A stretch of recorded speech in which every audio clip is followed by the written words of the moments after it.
Now, the greatest radio shows of all time.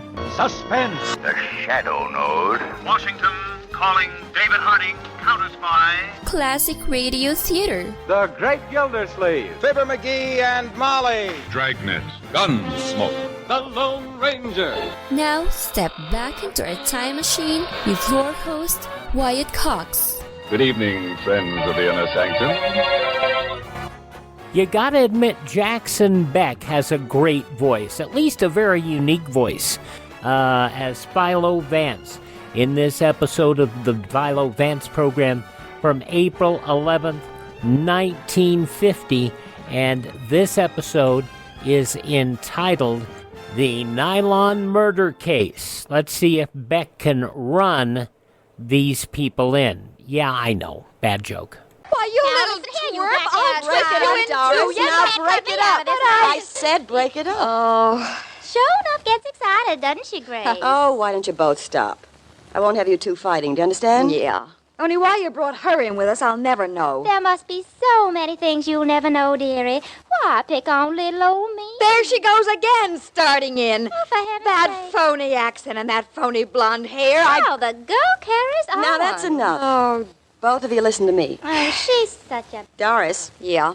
you know, I like the way you've been operating. Why, thanks. You look good, you talk good, and you've managed to crash a lot of society parties that paid off. Well?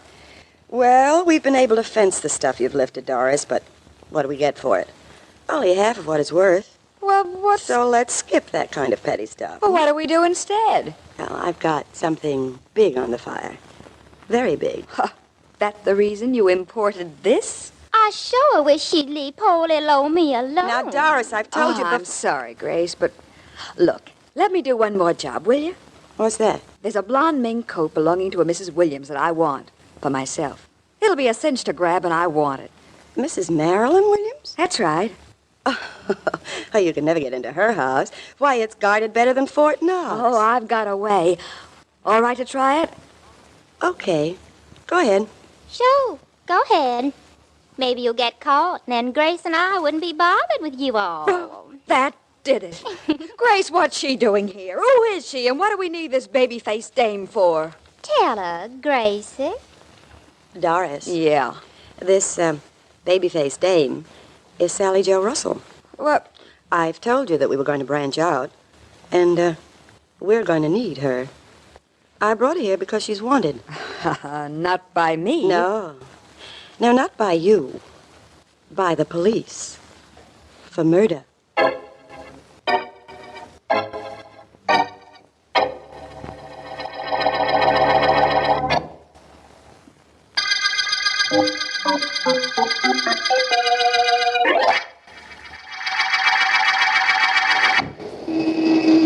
All right, come on. What are you waiting for? Let's get this traffic moving. Get that car moving. No parking on this street. Hey, lady! Look out! All right, let me through here. She's hurt pretty bad, officer. I guess I'll take care of her. She ran right in front of your car. I saw it. Yeah, I couldn't help hitting her. I stopped as soon Yes, as I know. All right, back up, everybody. I'm going to carry this girl into that big house there and phone for an ambulance. All right, back up. Give me some room. I'm coming through.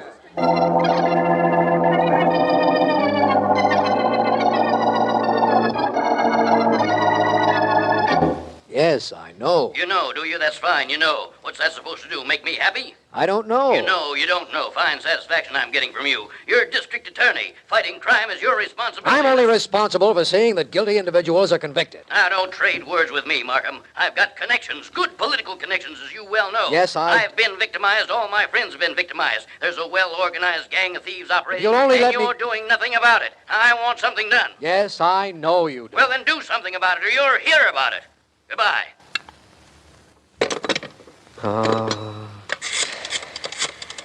Do something about it. Just like that. Fine. Philo Vance speaking. This is Markham Vance. Oh, well, my friend, things can't be that bad. That is a matter of opinion. I'm having some pressure put on me, and I don't know exactly what to do about it. How can I help? Listen, Vance. Yes? There's been a series of robberies of socially prominent people in this city. Generally, furs, jewelry, and any cash lying around have been taken. Yes? The robberies, in most cases, have taken place while parties were going on. According to my information, it's possible that one or several of the female guests are part of an organized gang. Can you do anything about this, Vance? You certainly haven't given me too much to work on. But it never stopped you before. Does it bother you now? On the contrary, it gives me added incentive. That's good. You seem to think a female gang is operating. Well, then the idea for me is to chercher la femme. All I can say, Vance, is happy cherching.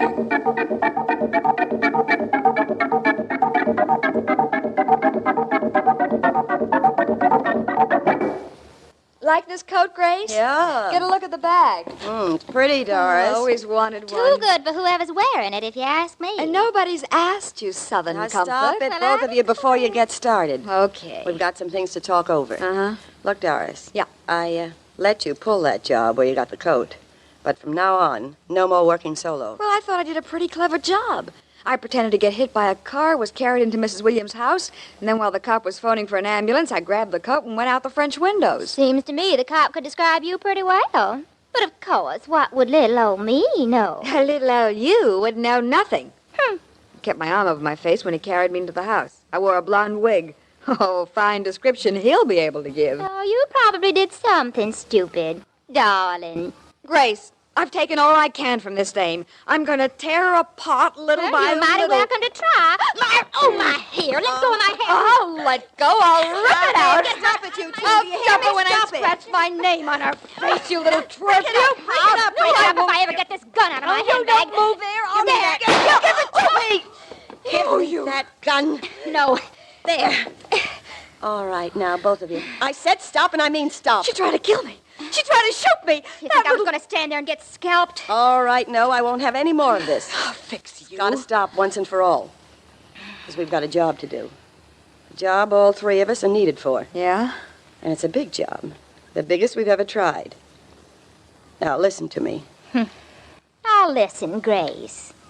But are you sure you and I couldn't do this job alone?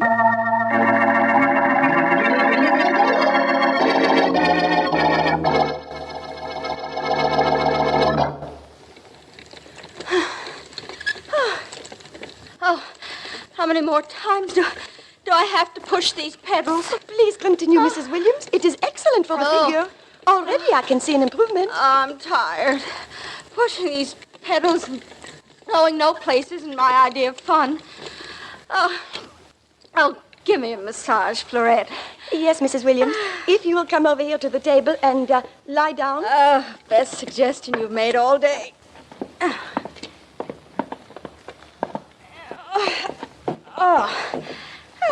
There. How's that? Oh, that is fine. Now I cover you with this sheet, and I work on your shoulders first. Hand me that box of chocolates, Florette.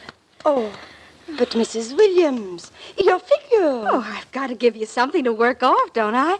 Oh, chocolates, please. Well, here you are. Thank you. Look good.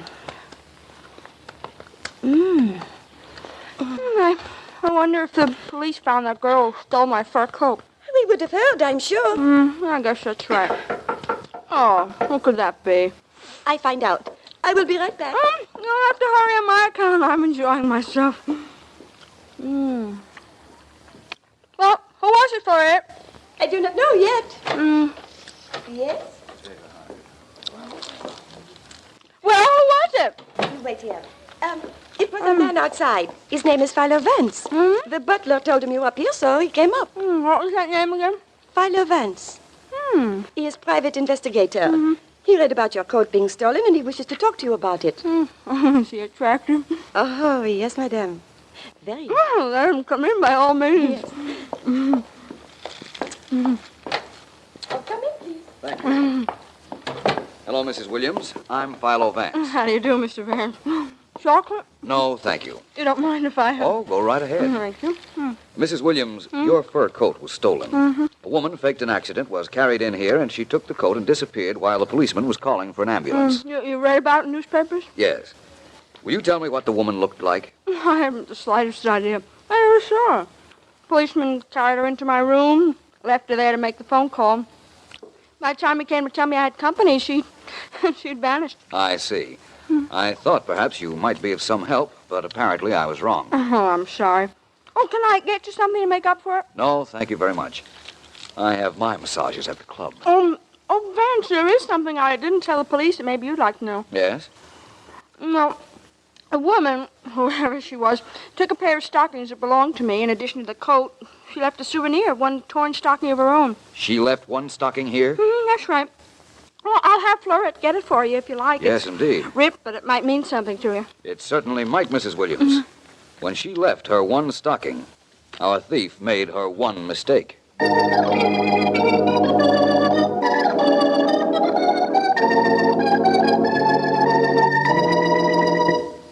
Sit down, Vance. Glad to see you. Thank you, Mark. I dropped in to report a little progress in the case you asked me to work on. How little? Very at the moment. But look at this stocking. Here. Looks just like a stocking to me. It's ripped, but what's it supposed to tell me? I'll tell you what it tells me. It will help me describe the girl who stole Mrs. Williams' fur coat and who might well be part of the gang that you're looking for. Please go ahead and do your describing. The girl is slender, tall, particularly fastidious about her clothes, has a disciplined mind, and is a brunette, I believe. You know that from this stocking, Vance? It's true. Notice the length of the stocking, Markham, and the size. Yes? It's marked 11. That's very large. Indicates the wearer had a large foot.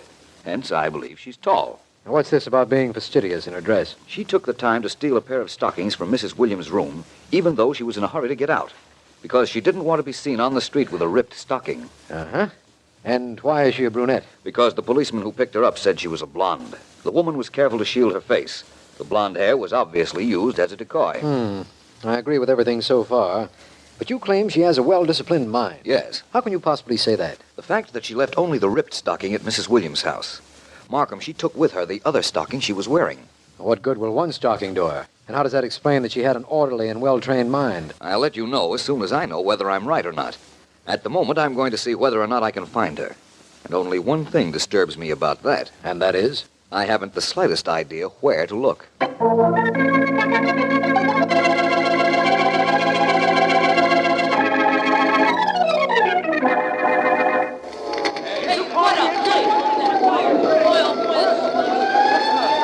Well, Doris, that's a very pretty fire, don't you think? If you like fires. I declare that's the most beautiful fire I ever did see. I did a mighty fine job of starting it. Those firemen will never get it under control. Would you like to know why I think it's a pretty fire? Not especially. I have a pretty good idea. You have? Now, who would ever guess it? Sally, someday Why don't you both stop? Oh, she said This is no time for fighting. We should be celebrating. Why? That fire means we're out of the penny-ante business of stealing furs and jewelry and selling them to fences. Oh. We're in a new business, a big business. The three of us. Gracie, darling, like I said once before, when you mention the three of us, it always occurs to me that you're including one too many.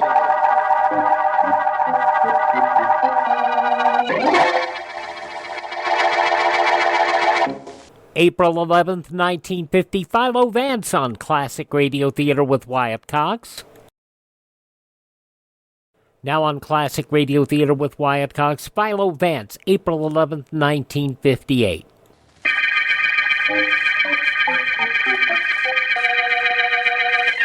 This is District Attorney Markham. The case we're working on concerns a series of robberies in wealthy homes, done, we believe, by a group of women. Philo Vance is working on the case, but his only result so far is a description he has of one of the members of the gang, a description obtained from a ripped nylon stocking. The last day or so has resulted in no new developments, but the gang is still active, we believe, although we don't know how or where. It might be that... Yes, sir. Mr. Abbott will see you now, miss. Oh, thank you. You wait here, Sally. Sure enough, Grace. I'll wait right here, honey. I've got me a magazine and all the time to look. Right. Oh, hello, Mr. Abbott. Well, come in, come in. Yes. Sit down. All right. Well, has our enterprise concluded successfully? Oh, yes, quite. Good fire. Very good fire. Glad you liked it. Now, there remains only one little detail. The matter of... Just a moment, please. Yes? Will you want anything more tonight, Mr. Abbott? I know. You can leave now if you like. Thank you. Good night. Good night. My secretary. So I imagine. Mr. Abbott. Yes? I was about to say that there remained only one detail of that little job we did for you. Oh, so? You gave us a deposit. We set the fire. You'll collect the insurance. Now we want our money. $20,000 was the balance. Was it? Oh, now don't get cute. Well, is there something you think you might do about it if I refuse to pay you the rest of the money? Don't forget, you committed the crime. You arranged for me to do it. Yes, I wonder how you'd ever prove that. Good day, Miss Dilling. Wait a minute. I said good day. Just wait one moment, would you, please, Mr. Abbott? What do you want me to wait for? You'll find out.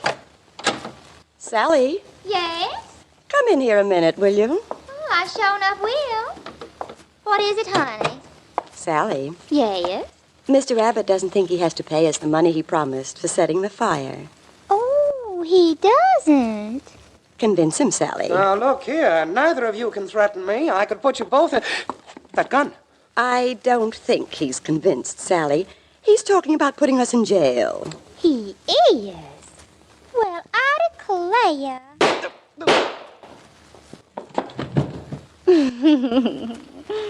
Wasn't he the silliest man?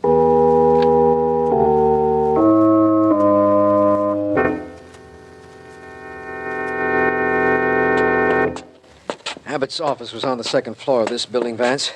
It's easier to walk up than wait for the elevator. Well, it's fine with me, Markham.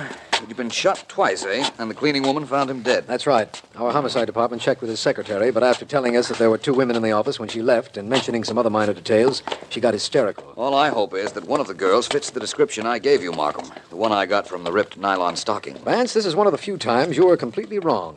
Of course, it's possible the 2 women in the office had nothing to do with our gang, or for that matter with the shooting. But neither of them, according to the secretary, looked even remotely like the woman you described. That's nice and complicating, if not exactly complimentary. One thing more, Markham. Did the secretary know either of the 2 women in the office? No, and here's the strange thing. She said they were obviously there by appointment, but she never called them. Yeah, let's go in. Hello, Collins. Oh, hi, D.A. Hello, Mr. Vance. Hello, Collins. Mr. Vance and I want to go into Mr. Abbott's private office. Well, go right ahead, D.A. The body's been removed, but nothing's been touched. The homicide men left everything the way it was. Thank you. Why the puzzled expression, Vance? The women were here by appointment, but the secretary didn't make the appointment. That means something? It might. I want to take a look in Abbott's desk. Oh, here it is. What are you looking for? A book with telephone numbers in it. Private phone numbers, if there is such a thing. And there certainly should be. There generally is. Yes, here we are. It's the book, but seems to be blank. Wait a minute. As you were going through those pages, I thought I saw some writing toward the middle of the book. Go back a bit, will you, Vance? Yes, sir. I hope you're right. Might be a very important thing if you were. There, Vance. Right there on that page. Oh, yes. 5 phone numbers. No names or addresses, just 5 numbers. Well, what do we do now? Now we do 2 things, Markham. We call every one of those numbers, and we hope one of them will lead us to those 2 women.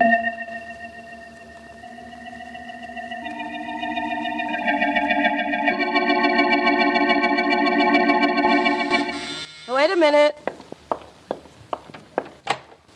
Well, who are you? Hello, my name is Vance. Philo Vance. May I come in? I don't know. Thank you.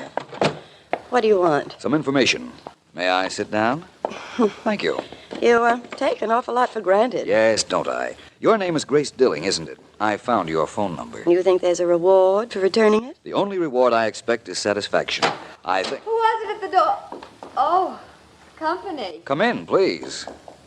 My name is Vance. I'm glad to see you. Very glad. Tall, dark, slender, very well dressed. Well, what's with this individual, Grace? What does he want? I don't know, but I'm going to find out fast. Now, look. You forced yourself in here. Force yourself to leave, will you? Where is that dame? I'll kill her. Grace, is that Doris dame in there with you? Sally! I don't care. We've got company. Oh, I don't care who we got. If she's in there, I'm going to give her a talk. Going over, she'll never... Well, forevermore. How are you all, sir? Well, that was a quick transition, if ever I saw one. Look, Vance, don't make me get tough. Oh? This is my house. You've got no right here. I could throw you out and be perfectly justified. You know that, don't you? I also know you're big enough to do it. Oh, I'd hate to think you meant anything personal in that remark. Your hat's right there on the table, Vance. Goodbye. Sorry your visit was so short and uneventful. Don't be silly, Miss Dilling. I got everything I came here for.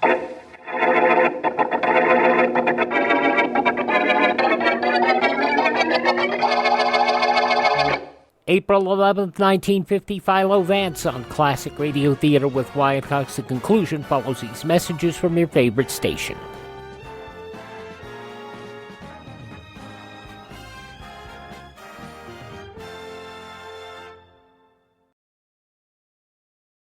Just when you thought it couldn't get any better, Mike Lindell and MyPillow launching the MyPillow 2.0.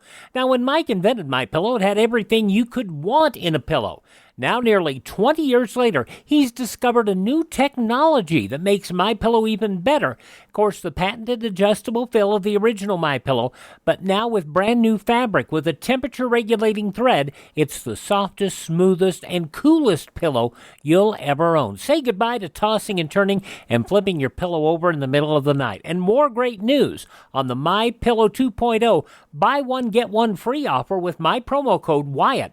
MyPillow 2.0 is 100% made in the USA, 10-year warranty, 60-day money-back guarantee. Go to MyPillow.com, click on the radio podcast square to receive the MyPillow 2.0 buy one, get one free offer. Use my promo code Wyatt or call 1-800-928-4715.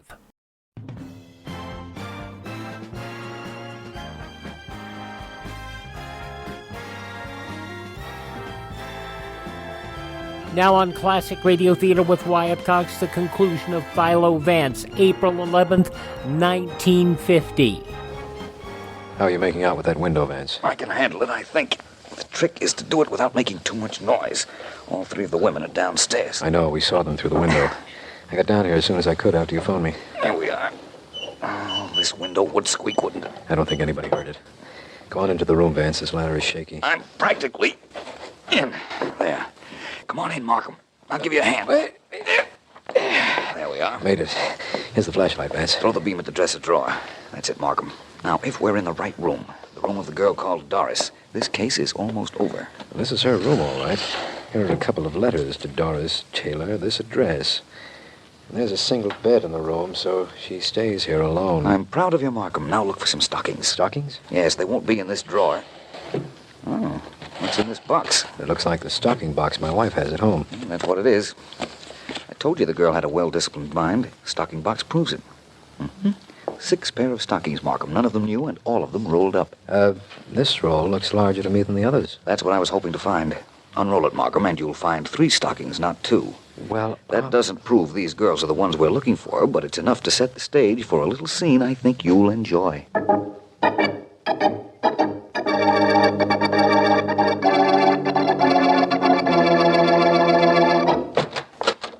You no good double-crossing dame. This is the time you get it. Get out of my room, Sally. I'll get out, but you'll stay in here permanently. Look at this note. Look at it. What's that in your other hand? It's a knife, sweetheart, and it's going to be all yours in a minute. What? So you were going to tip the cops off to me, were you? You were going to tell them I killed Abbott. What are you talking about? Stop playing innocent. A kid brought this note back, said somebody in this house gave it to him to take to headquarters. He described you. You're crazy. Kid said he lost the car fare you gave him and came back for more. I saw the note was addressed to the cops, so I opened it and read it. I never wrote any letter. This is a trick. That's your story. Grace isn't here to protect you now. This is the last stop for you, kid. You get off right here. You get away from me. Don't come near me with that knife. You'd rat on the whole setup, would you? Tell them all about you and me and Grace and the jobs we pulled. Then try and cop a plea so they'd go easy on you. I didn't, I tell you. Sure, that's what you say. Okay. I'll play your way. Go ahead. Break up the house. Keep throwing lamps. I'll remember to duck. You can't walk back much further, Doris. This is something I wanted to do for a long... Ow, my hair! You let go of my hair! Kill me, would you? I'll show you who'll kill. Free. No, you won't, you little... Let's stop these two ladies before they I'll hurt one get another. you. All right, break it up. Get away from me. Well, let's go. How are you making out, Markham? I'll get this skirt. All right, both of you, hold it. Stop it. Well, Markham, here are 2/3 of the gang. When Grace comes back, we'll pick her up, and then I'll tell you how a stocking gave this young lady away. Or, in other words, how the hose turned on her.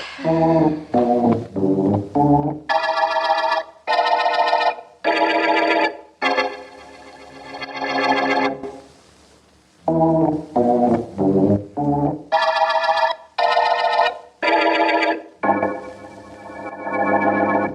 begin with, Markham, when Doris left Mrs. Williams' house, she took with her one stocking. You want to know why? I certainly do. That's the general idea of this, isn't it? After all, the case is over. I have my confessions. Grace and her gang not only killed Abbott, but were responsible for all those society robberies. Now, tell me about this Doris. You remember I said she had a well-disciplined mind? Yes. She was in a hurry at Mrs. Williams' house, but she remembered to take the one good stocking with her. Why? That's where I came in on that why, remember? Because she had another pair, the same shade and quality at her house. Most women buy 2 pairs of stockings of the same shade and quality, so that if anything happens to one stocking, they have a pair and a replacement for that pair. Follow? Yes, I do now.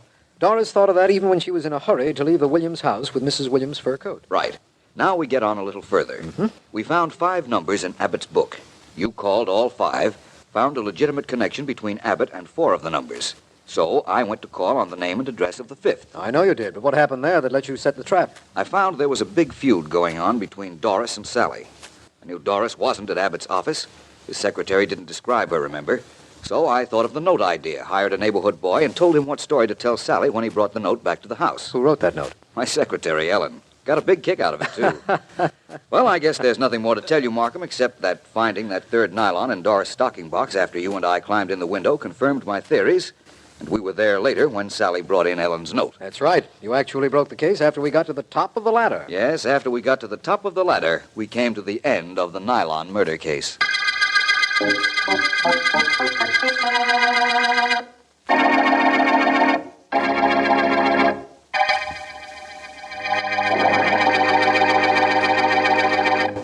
April 11th, 1950, Philo Vance on Classic Radio Theater with Wyatt Cox.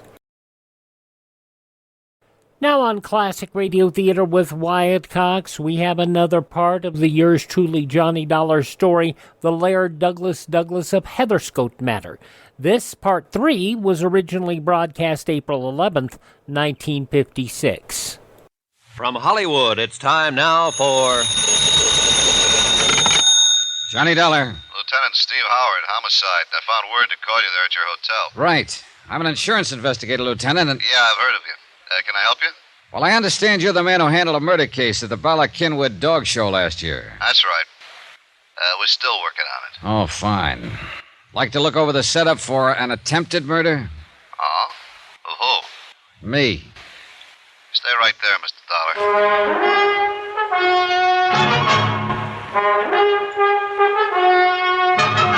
Tonight and every weekday night, Bob Bailey in the transcribed adventures of the man with the action-packed expense account, America's fabulous freelance insurance investigator. Yours truly, Johnny Dollar.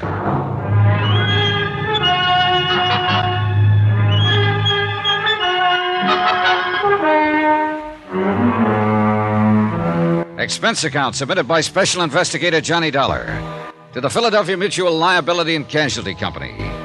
Following is an accounting of expenditures incurred during my investigation of the Laird Douglas of Heatherscote matter. And at this point, that name is no joke. Expense account item 3, 70 cents cab fare from the office of Harry Branson to my hotel. It was at Harry's office that I got the craziest assignment I'd ever taken. Bodyguard to Laird Douglas of Heatherscote, who turned out to be a dog. And I mean that literally. A purebred Scottish terrier who rated high enough in dogdom for somebody to make a couple of attempts on his life. Right now, it looked like somebody wanted me to be next. What's all this talk about an attempt on your life? Here, Lieutenant. Take a look at this handbag of mine. Huh? Wait, don't touch it. Huh? I left it here on this little luggage stand about an hour ago, right after I checked in. Only before I left it, I opened it and took out my gun. So? So when I got back, just before I called you, I found the bag as you see it now, locked again. Oh, now look here, Mr. Yeah, Dollar. I know. But if a chambermaid had been in here, there would have been other signs. You know, bed turned down, fresh towels in the bath, things like that. Boy, you're a suspicious man. You sure you didn't lock it yourself after taking your gun I'm out? sure. Anyhow, instead of opening it, I started to pick it up to put it on the bed to unpack. Here now, you lift it. Why? Because it weighs close to 25 pounds, and that's too much for nothing but an extra suit, a few shirts and shorts, some handkerchiefs and the like. You check with the desk? No callers that they know about. Well, let me see. Yeah, that is pretty heavy. And it doesn't tick. Now, look here. Yeah? Do you see where somebody on the fire escape used a pry bar to shove this window open? Well, yeah. And those marks are fresh. Very fresh. Operator, get me Central Police. Expense account item 4. Check for $29.50 to the nearest Bond clothing store for one pair of trousers to replace those torn by Laird Douglas of what's his name when I'd first met him in Harry's office. Item 5, phone call to Mrs. Peter Malcolm Kelly Van Pyton. Well, don't you worry, Mr. Dollar. If you're delayed, and we'll just expect you here at the Maples when you get here. Your suite is all ready and waiting for you. I'll be there as soon as I can. Oh, I do hope you've had a suit made to replace those trousers little Laird Douglas tore.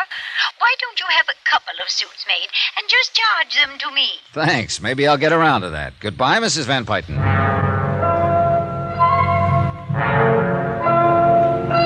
First of all, I had to know what Lieutenant Howard found out about the suitcase he'd had his lab crew pick up. I took a taxi to headquarters. That's item 8, 65 cents. Well, glad to see you, Dollar. Sit down. Well, what'd you find out? Dollar, that bag of yours had enough soup in it to blow out half the side of your hotel. And I was right. Yeah, professional job, too. Straight wire rig that would have gone off when you opened the bag. Brother, I guess my lucky star is in the ascendant. What made you suspect a booby trap, Dollar? Last year and a few days ago, somebody tried to poison a dog. Well do I know. Laird Douglas of Heatherscote, Blue Ribbon Scotty, belonging to Mrs. Peter Malcolm Kelly Van Pyton, yeah. Right. Apparently, the whole reason for it was to keep the pooch from winning the best of show at the annual dog festival, or whatever you want to call it, out at Ballackinwood. So I've heard.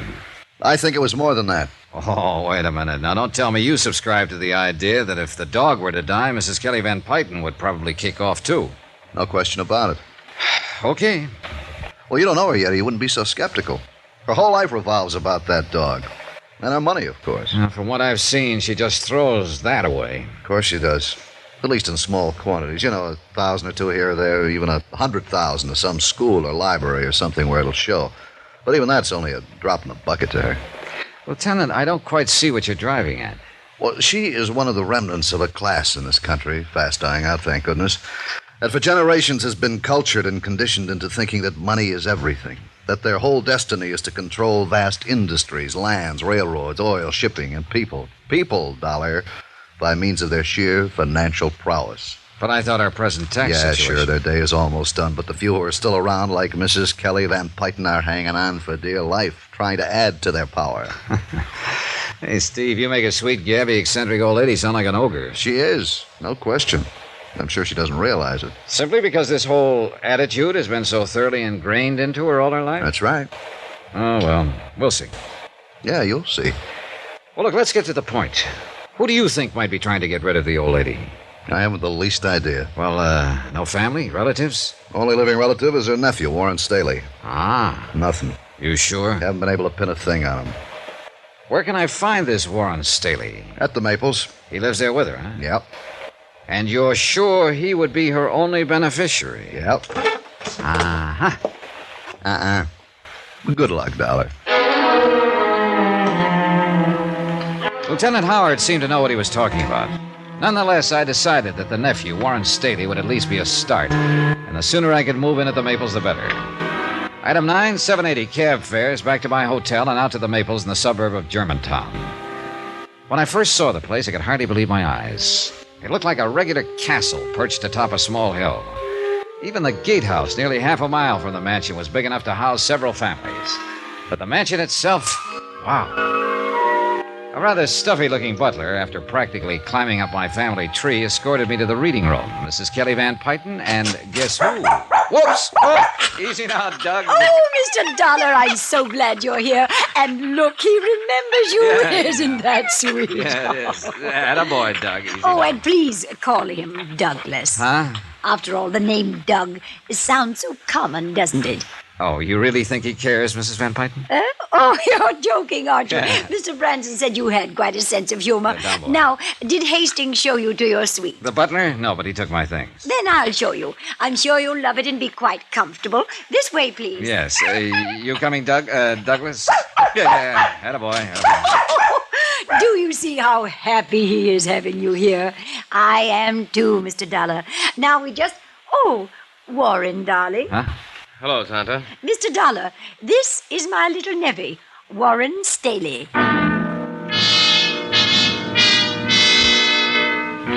Warren was 25 or so, bright, good-looking, and well but comfortably dressed. And at Mrs. Van Pyten's orders, he took me up to my suite. Living room, study, breakfast room, bath, and bedroom. And it still occupied only a small part of the second floor.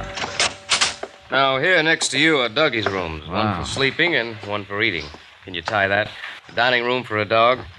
And through that door is Mademoiselle Poirot, his governess. She feeds and bathes them. And that's a full-time job? Oh, sure. Most pampered dog in the country. Brother, I'll go with you on that. No doubt Tonto will ask you to keep this connecting door open at night. Hey, sit down a minute, Warren. I'd like to talk to you. Sure. I hope you're impressed by all this. Are you kidding? And Tonto will love you dearly. Say, would you like a drink? There's a cellarette here for your convenience. Oh, sure. Scotch and soda. Good. Rather foolish, though, isn't it? All of it? What do you mean? Oh, it's such nonsense to keep up in a state like this, just to keep face, so to speak. Well, she can afford it, can't she? Are you kidding? You sound as though you don't enjoy this life of luxury. Yeah, here's your drink. Enforced luxury to keep up the honor of the family. And I resent it. Oh?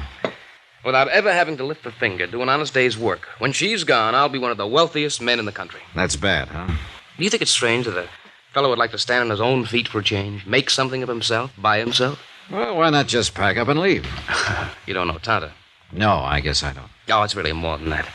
I'm the only member of this family left, aside from Tonto. So I understand. I'm the only one left to carry on the Van Pyten empire.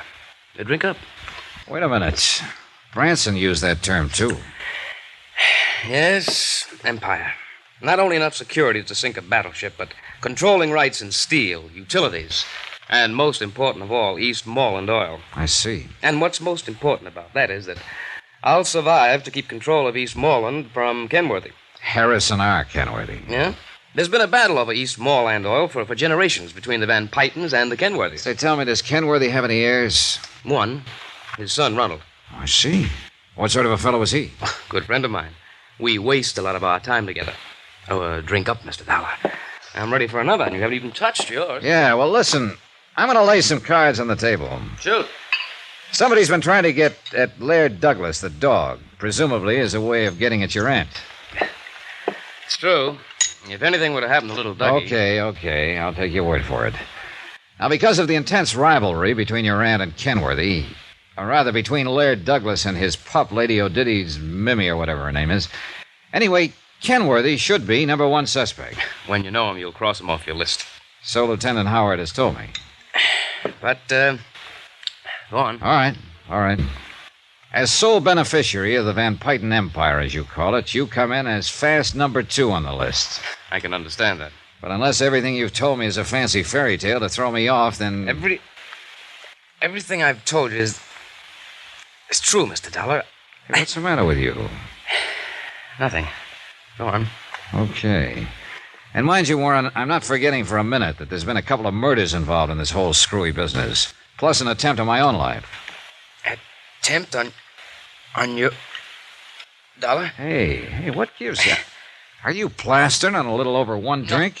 No, listen to me. I know. Now I know, and I can tell you, Dollar. Tell me what? The answer, the whole thing.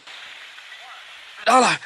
Warren, what's the matter with you? I can't breathe. Hey, Warren. Drink. Meant for you. Don't touch...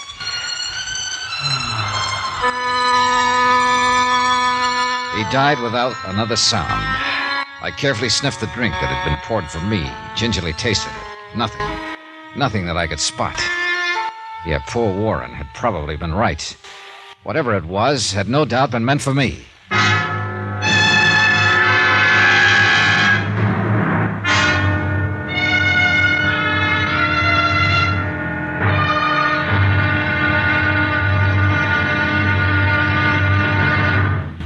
Now, here's our star to tell you about tomorrow's intriguing episode of this week's story. Tomorrow, things and people finally begin to line up on the case.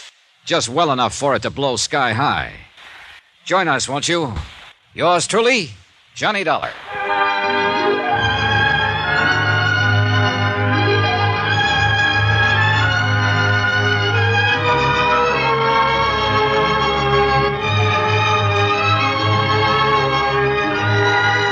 Yours truly, Johnny Dollar, starring Bob Bailey, is transcribed in Hollywood. It is produced and directed by Jack Johnstone, who also wrote tonight's story. Be sure to join us tomorrow night, same time and station, for the next exciting episode of Yours truly, Johnny Dollar. Roy Rowan speaking. As much as we love Bob Bailey, the person who really was behind all of this was Jack Johnstone, who did an amazing job on the scripts, kept them going all the way to 1962. Bob Bailey, Mandel Kramer, and yeah, we got to include Bob Reddick in there, even though I wasn't as high on his characterization of Johnny Dollar as a lot of people weren't. But Mandel Kramer, great job. Bob Bailey, fantastic job. Yours truly, Johnny Dollar. April 11th, 1956, right here on Classic Radio Theater with Wyatt Cox. We thank you so much for making us a part of your day. Would you thank this station and support their advertisers? It is their kindness and courtesy that allow us to be with you each and every time we roll around here on your favorite station. If you miss a day, you won't miss a single show. All of our shows are available on demand at classicradio.stream, 21 hours a week of great classic radio theater programs. You can also find our social media links. You can also learn on how to build a classic radio collection of your own. And if you'd like to help us acquire additional classic radio collections and keep our distribution channels open, you can buy me a coffee. All that's available at classicradio.stream. Classicradio.stream. Have a great day. Tell all your friends the greatest radio shows of all time are right here at this spot on the dial. Classic Radio Theater with Wyatt Cox on your favorite radio station.